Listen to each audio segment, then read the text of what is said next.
Dear students, in this video, we will discuss about the modes of heat transfer. And these modes are conduction, convection, and radiation.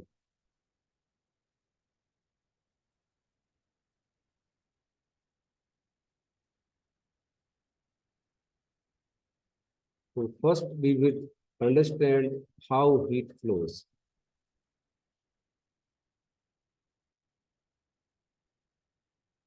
So heat is the movement of thermal energy from a substance at a higher temperature to another substance at a lower temperature, or within a single substance between two regions at different temperatures. It means heat is the movement of thermal energy from a substance at a higher temperature to another substance at a lower temperature. So either there may be two substances which are at different temperatures, then the heat will flow from a substance at a higher temperature to another substance at a lower temperature. Or heat may also flow within a single substance, not two, in which the two regions are there, and the heat will flow from the higher temperature region to the lower temperature region in a single substance. So either case may be clear. Now, these are the basic modes of heat transfer. So first mode is called as the conduction, second is called as convection, and third one is called as radiation. These are the three modes or three methods or mechanism used for the transfer of heat.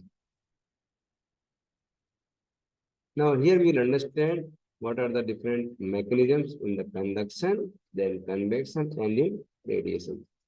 So we can see this picture. Here you will see there is a log of woods which is burning, and by the burning of this or the combustion of this wood, it is producing some heat. So definitely here will be the higher temperature. First, we understand what is the conduction. One person who is holding a rod in his hand, which is the metal rod, and he kept one end of the rod inside this fire, and another end is in his hand. What will happen? The end which is in the fire will be at higher temperature, and the end which is in his hand will be at a lower temperature.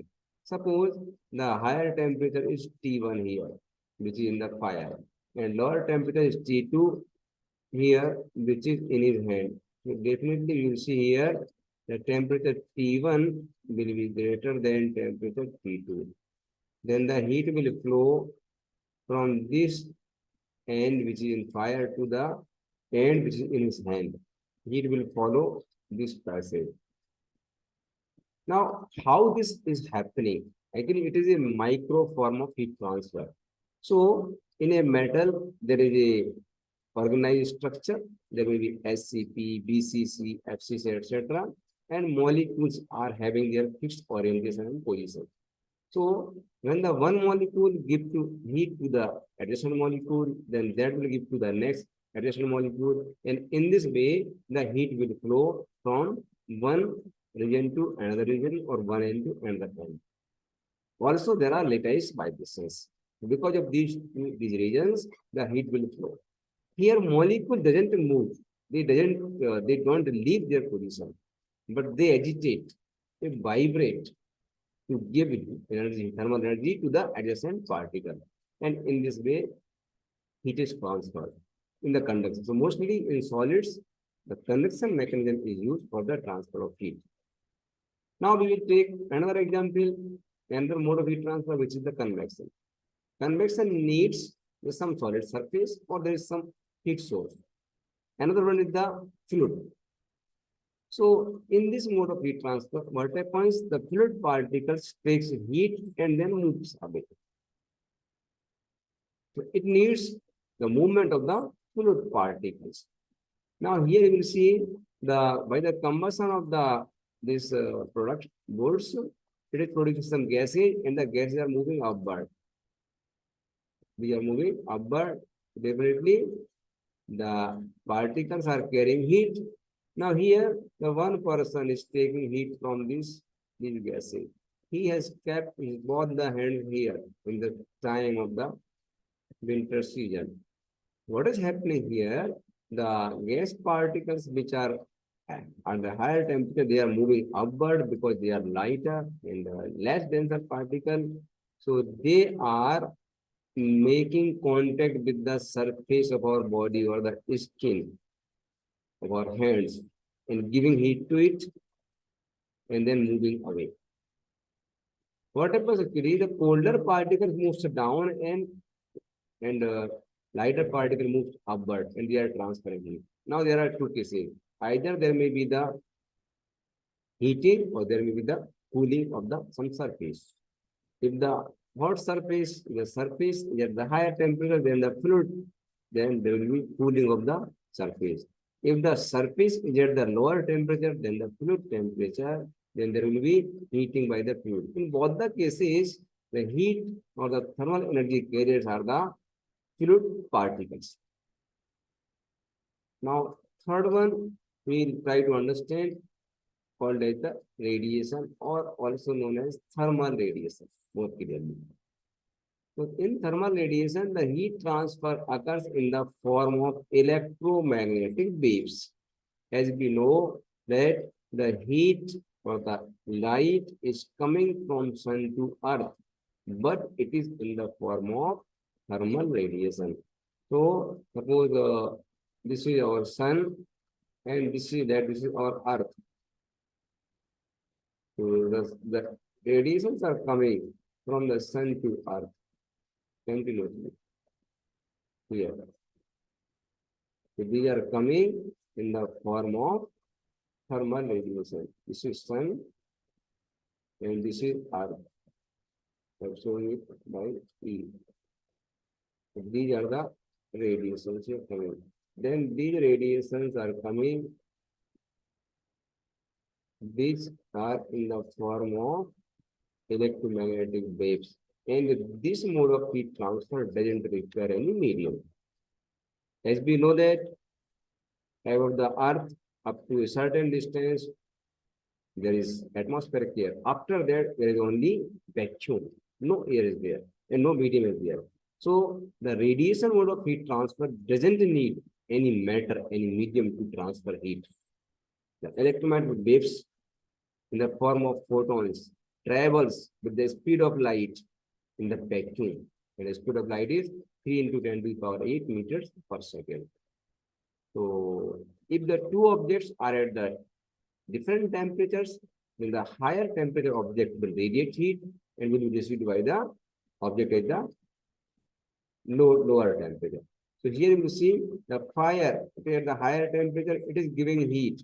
And that heat in the form of electromagnetic waves is reaching to the person whose hand are at the lower temperature. So this is the heat transfer in the form of radiation. Now, if we talk about the conduction, so we will try to understand it again. When you heat a metal strip at one end, the heat travels to the other end. So here you can see we have the different molecules in a metal or in a solid.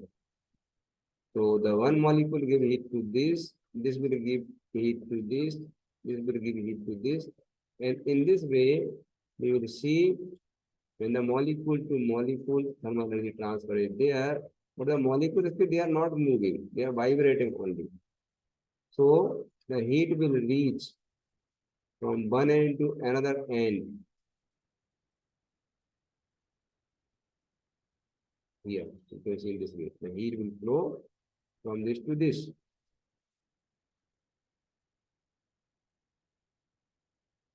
So it is also by the, we can say, lattice vibration. The lattice, this is called as lattice. This also vibrates. This also vibrates and transfers the heat from one end to another end. As you heat the metal, the particles vibrate, and these vibrations make the adjacent particles to vibrate. And because of this, the vibrations are passed along the metal, and so the heat will follow this. So in the solids, mostly the heat transfer occurs because of the vibrations of these molecules, and the later is heat transfer occurs. Now, see the example of the metals. Metals are different because as we know that metals are the good conductors of the thermal as well as electricity. So, as we know that the outer electrons of metal atoms drift and are free to move. Outer electrons are free in the metal. So here you can see these are the shown by the red dots. These are the free electrons here in the outer shell. These are the free. Because these are the free electrons, what does the electrons do here in the metals? When the metal is heated, the sea of electrons gain kinetic energy and transfer it throughout the metal. These electrons, because they are free, when this heated, these will move and then these will transfer the heat. So the electrons are the major regions in the metals to transfer the heat. If we compare the same with the insulators in which the electrons are not free, they are not available there, such as wood, plastic, stone, etc. They do not have this sea of the electrons, and which is why they do not conduct heat as well as metals. The metals are the good thermally conductors as well as also good electrical conductors in what the cases helpful as the copper, maybe aluminum, silver, etc. These are all the metals. They are very good conductors of thermal as well as electricity. Now we take convection. So in case of this convection, the transfer of thermal energy, that is the heat, through the work movement of matter. So as we know that work movement, it is the macro form of heat transfer in which we can see how the particles are moving, how the fluid is moving, how the liquid particles are moving. When we go for heating some water in our home, we take some water in a container and then keep it on the stove or the burner. Then the bottom surface, which is heated first, this is at the higher temperature. And at the bottom, the water particles which are in the vicinity of that surface, they will take heat and then move away because they are getting agitated. They are having the high energy and they are less dense because so the water particle will move upward. And to fill that space, the colder particle from upper side will move downward. So colder particle will move downward, they will take the heat from the bottom surface and then they will move upward. So in this way, a convection current is set up. And because of that, the heat flow continues. That is called the convection. So it is by virtue of the flow or the movement of the matter or the fluid particle. So mostly the convection occurs in fluids, that is in liquids as well as in gases. Convection produces currents in both gases and liquid. In both the cases, convection produces current. Thermal energy, that is the heat carried by the particles as they move from one location to another. In the convection, heat is carried by the particles when they move from one location to another. These are the heat carriers in the convection. In case of liquids and gases, they are the main method of heat transfer. Here you can see the fluid movement. The fluid particles which have taken heat will move upward. So these particles shown by here, these red dots, they are lighter particle and warm particle. These are moving upward like this. But the colder particle which have not taken heat, which are the lower temperature, these will move moving downward. Like this. These are moving downward. So in this case, we can say if the source is at the downside, the colder particle will reach here and they will take heat, and after taking heat, they will move upward. But from the upper side, the colder particle will move downward. So colder particle moving downward and water particles moving upward. The convection current. Here the colder particles moving downward and upward particle moving. These are the warm particles. Warm means that particles which have taken some heat from some heat source. They are moving upward. A current is set up, which is called as the convection current. So cooler or more denser particles or the fluids sink through warm, less dense fluid. In effect, warmer liquids and gases rise up. And cooler liquids and gases sink. They will go down. And because of that, heat transfer occurs. Because when the warm particle will move upward, definitely they will leave some space. And to fill that space, colder particle from upper side will come downward. And this particle will take heat and will move away further towards the upside. So this is the mechanism of the heat transfer and convection. You can take the example of the water movement also here. This is some container and it is having the water in it. Water in it. What will happen when we will give heat to here? We will give heat here. So the fluid particle will move from top to the particle. This particle like this. It will move upward. Right after taking heat, it will move upward. When this space will come back in, the colder particle here will come downward. We take heat. So cooler water sinks. Cooler water. The cold water will come downward.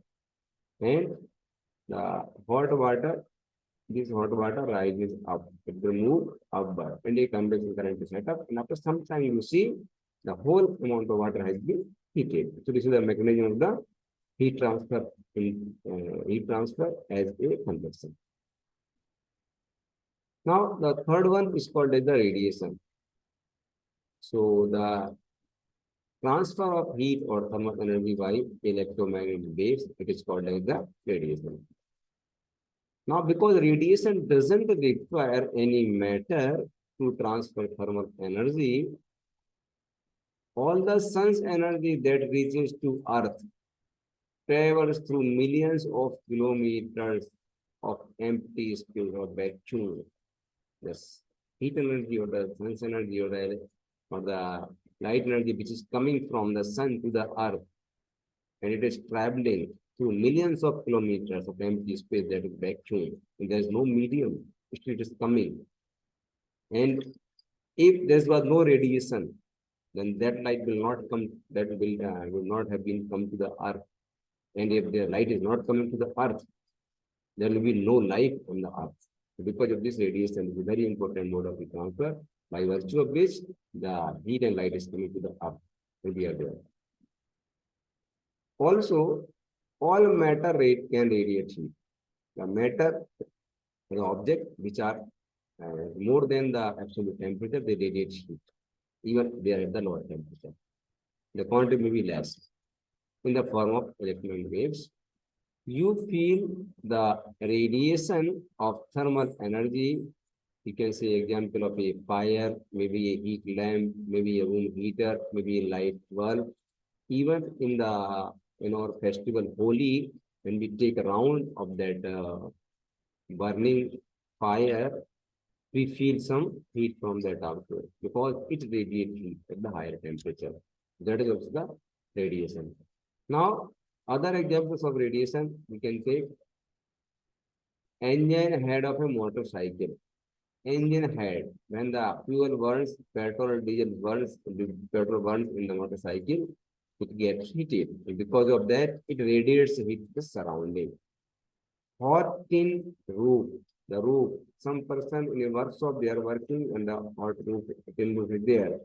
In the time of the summer, it is got heated and then it radiates heat, and sometimes it becomes difficult to work under that. Burner on a stove. Yeah, that is also giving heat because always the heat is passing through that thing of metal. We can take some other examples of the thermal radiation. Now, in radiation, For radiation to be felt as heat, it must first be absorbed by a material. Now, what happens? Some radiations are coming to some surface. There are three cases. The radiation may be absorbed, it may be transmitted, or it may be reflected. Depending upon that, now object is taking heat. So that is the surface properties. We can take one example.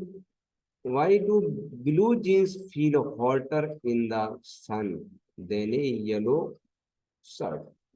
Even though they are both exposed to the same amount of sunlight. Why do the blue jeans feel hotter in the sun than a yellow? So what happens? Blue jeans are having such properties of material that when the radiations of the light is coming to that surface, it is absorbing it. When it will absorb, it will get heated, definitely. In comparison to that, if we are wearing yellow shirt, then yellow shirt will reflect. So we can see that yellow shirt is more brighter. Why it is brighter? Because it is reflecting the light. Because of that, it is not taking, so it will not get heat. Because of that, it is suggested that in the time of the summer, we should wear the light color clothes, even white, sky color, yellow color, etc. So that we will feel cool. The blue jean fabric absorbs more radiant energy from the sun in comparison to the yellow shirt because of its dark color. The dark color definitely they absorb the light, and the light color they reflect. So they are cooler. Thank you.